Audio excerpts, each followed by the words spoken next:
because there was a lot of travelling and staying away from home. I had 2 lots of surgery, so one lot was in Bendigo, so I had to stay at Bendigo for a bit, and then the second surgery was in Melbourne, and I was away from the kids, so that was, and it was right on Easter, but I had a friend who surprised me and brought the kids down, and Cancer Australia helped with the accommodation, so they were staying in a unit while I was in hospital. But it's the checkups, it's, at first it was every 3 months going to Bendigo and back. Now it's every 6 months, and it's been that for 4 or 5 years now.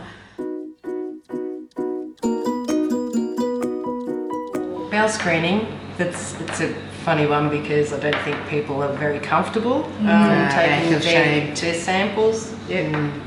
Shame is a big thing within the community. And wanting to know.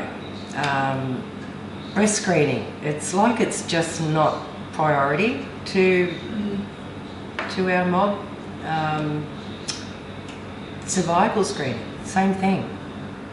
Feel shame. We had a performance, a comedy called Flushed, and it was terrific, and we invited the community, particularly the elders and the older generation, and the comedy was on how to do a bowel test. So they're only really coming in to see the doctor for their scripts, or if they're sick at the time.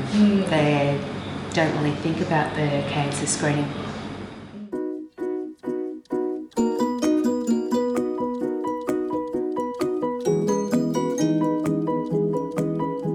Because we're missing out on all those services. And for people to access those, they've got to travel. And I see that as a barrier because they don't want to travel. So we just won't worry about it. And the closest, like you're going to Bendigo, that's an hour and a half. And Melbourne trips are 3 or 4 hours. And we've seen that within our service here.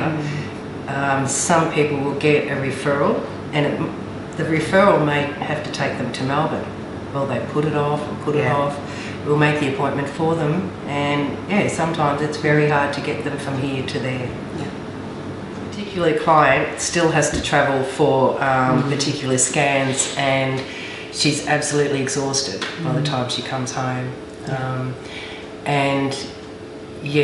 Unfortunately she hasn't got a lot of support either. No. Family support, or she has our support.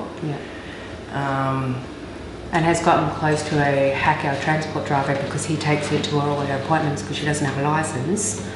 I have a client that's going for her second lot of treatment and has actually kept up with the treatment because she doesn't have to travel out of town. It's here at the Kerrang Hospital, and it's just so much easier having the oncology unit there.